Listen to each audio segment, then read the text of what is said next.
Welcome to Logos in the Machine, where ancient wisdom and modern technology converge. If you enjoy what we do, please like and comment. We hope to earn your subscription to help spread the word. In this episode, we're diving into The Unknown African Beowulf, Raka, by African author NPvanWykLouw. Oh, this is a fascinating one. VanWykLouw uses this almost primal setting, the African jungle, to explore these really timeless questions about human nature. Yeah. You have Raka, this force of chaos, set against Koki, who represents order and civilization. It's like this age-old struggle between our base instincts and our higher aspirations, playing out right there in the wilderness. And it's woven into the story, too. I mean, like that scene when the children are making the clay figure of Raka. They give him these really exaggerated features. A clunky head, hollow eyes, these big prominent teeth. It's almost comical, but also deeply unsettling. It is. It's brilliant how he does that. To illustrate the complex relationship people have with primal forces, they're drawn to Raka's power even as they fear him. Yeah. It reminds me of that idea of the sublime, this mixture of awe and terror. Yeah. In the face of something vast and overwhelming. Right. And then they take these clay animals they've made, beautiful, delicate things, and just smash them at Raka's feet. It's such a powerful image. Oh, it is. It's like a ritual sacrifice. Yeah. A symbolic offering to this force of chaos. Makes you wonder what it says about the children, about their understanding of the world. Right. Are they surrendering to Raka's power?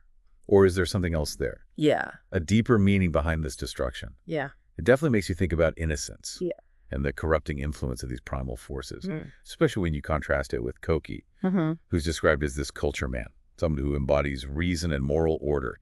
This is a beautiful passage where he's described swimming in this holy pool, untouched by any creature. It feels almost ritualistic, like cleansing of the soul. That's a great point. His daily swim in the holy pool, untouched by any creature, it really resonates with that Jungian idea of individuation. Of confronting your shadow self and integrating it into your whole being. Koki is engaged in this deliberate process of self-discovery and spiritual growth, which really sets him apart from Raka, from that purely instinctual nature. Yeah, that's like he's consciously choosing to cultivate order within himself, while Raka embodies the chaos that threatens to engulf the tribe. Yeah. And you see that play out in how Koki constantly tries to warn his people about Raka's influence. He uses these powerful rhetorical questions. Have you forgotten the words? Have you forgotten the fire? To remind them of all the things that make them human, all the achievements of their culture. Exactly. He's not just trying to defeat Raka physically. He's engaged in this battle for the very soul of the tribe. He sees Raka as this threat to their language, their traditions, everything that sets them apart from the animals.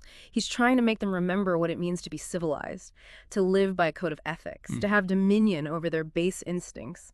And yet, despite his best efforts, Koki's warnings go unheeded. The tribe is slowly but surely drawn towards Raka's power, captivated by this force of nature that seems to promise something more primal, more real. And it's so compelling that VanWykLouw never actually shows us that final confrontation between Koki and Raka. It's left entirely to our imagination. Wow. The focus isn't on the physical battle, but on the consequences of the tribe's choice. They're left with this chilling image of a dark pool threatening them after Koki's death, symbolizing the descent into chaos that they've brought upon themselves. It's a stark reminder that the struggle between order and chaos isn't just an abstract concept. It has real-world consequences. Right. And the choices we make, individually and collectively, determine which force ultimately prevails. Absolutely. And I think that's one of the things that makes Raka so relevant even today. It's not just a story about ancient tribes and mythical creatures. It's a reflection on the challenges we face in our own lives, the temptations we encounter,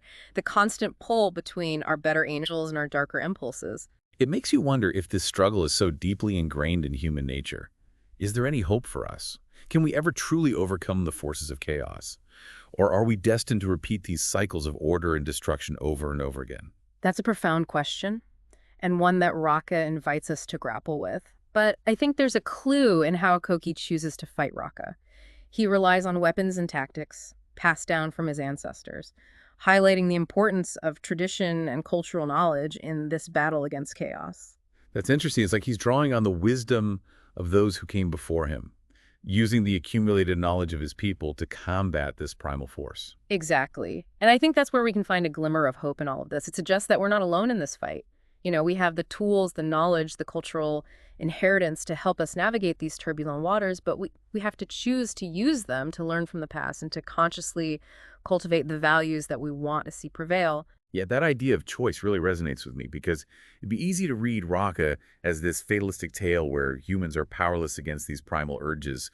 But the fact that Koki puts up a fight, that he tries to reason with his people, suggests that we do have agency, that we're not simply puppets of our instincts. Exactly. And it makes you think about the choices we make in our own lives. Like, what are the Raka forces that tempt us? You know, the easy pass, the quick fixes, the things that promise immediate gratification but ultimately lead to chaos and destruction.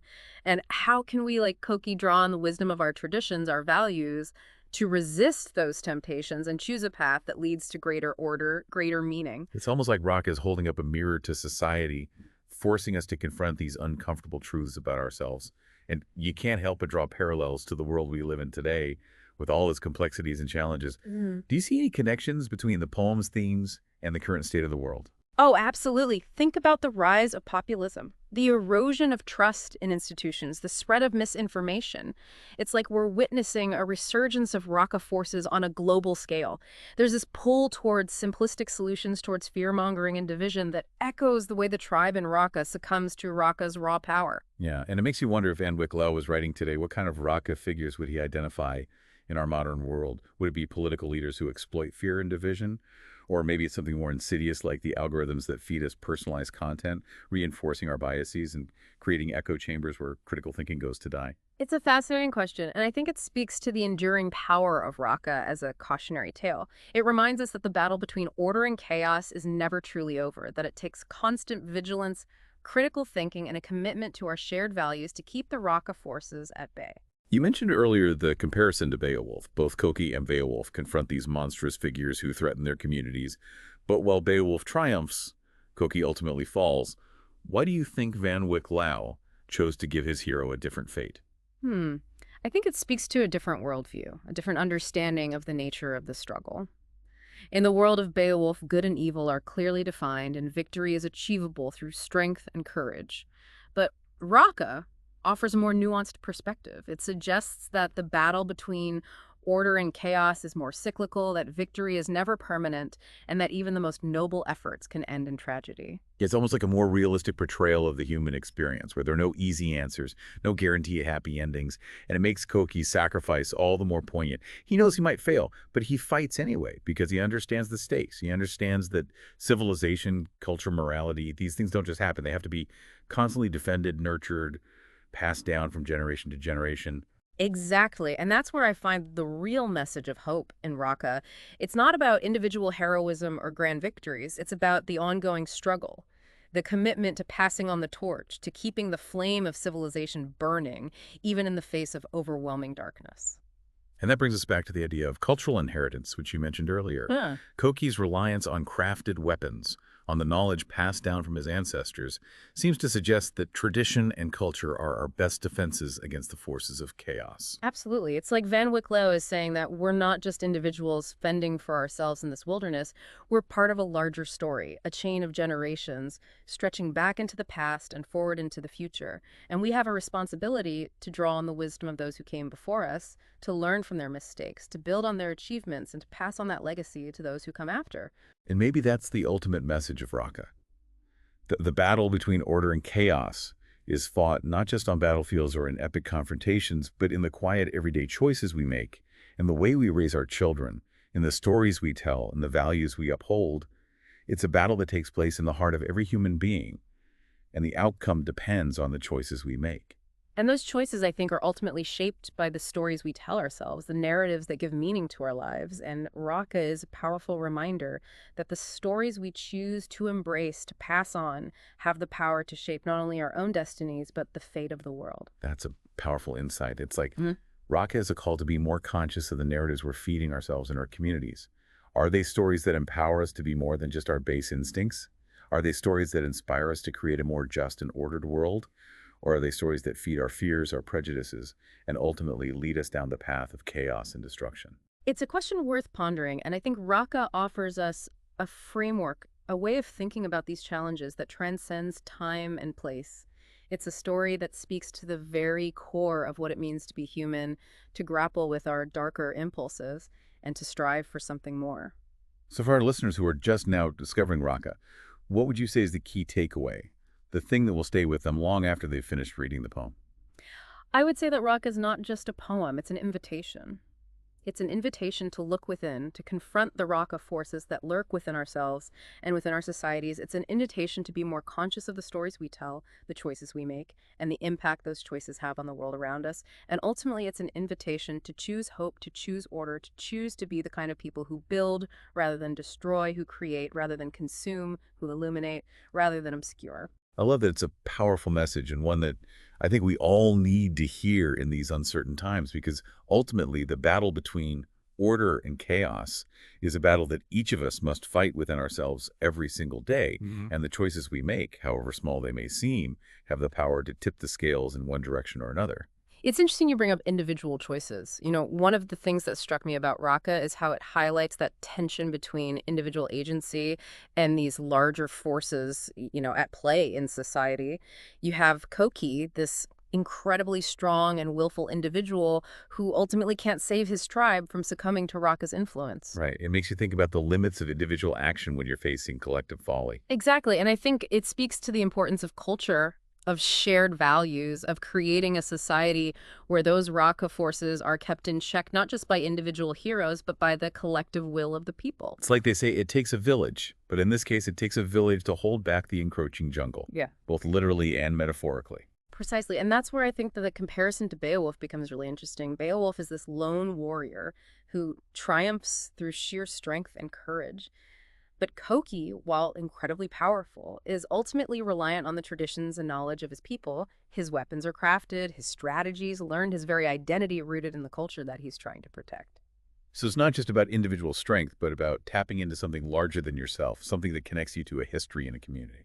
Right, and that's where I think Raka offers a really profound message for our times. In a world that often celebrates individualism and self-reliance, the poem reminds us that we're not isolated beings. We're part of a web of relationships, a tapestry woven from the threads of shared history, values, and traditions. And it's those threads, those connections that ultimately give our lives meaning and purpose. They're also what give us the strength to resist the forces of chaos, the temptations to succumb to our baser instincts. And maybe that's why Koki's defeat feels so tragic, because it represents the failure of the collective, the unraveling of the very fabric of society. It's a reminder that even the most advanced civilizations, the most carefully constructed systems of order, can be vulnerable to the seductive power of those primal urges. But even in that tragedy, there's a glimmer of hope, I think, because the poem doesn't end with the tribe's complete annihilation. It ends with that image of the dark pool threatening to engulf them. But they're still there. They're still resisting. They're still holding on. So it's not a complete surrender to chaos. There's still a spark of defiance, No. possibility for renewal. Exactly. And I think that's where NPvanWykLouw leaves us with the challenge. What will become of the tribe? Will they succumb to the darkness, or will they find a way to rebuild, to reclaim their lost order, to forge a new path forward? And I think those are questions that we have to ask ourselves as individuals and as a society. What choices will we make? What stories will we tell? What kind of future will we create? Raka may be an epic poem set in an ancient time and place, but it's a story that challenges us to think deeply about the forces at play in the world, the choices we face, and the responsibility we have to create a future that's worthy of our best selves. It's been a real pleasure exploring these depths with you. Likewise. And to our listeners, we encourage you to seek out Raka and discover its power for yourselves. It's a journey that will stay with you long after you've finished reading. Thanks for joining us on this deep dive. Until next time, keep those logos firing.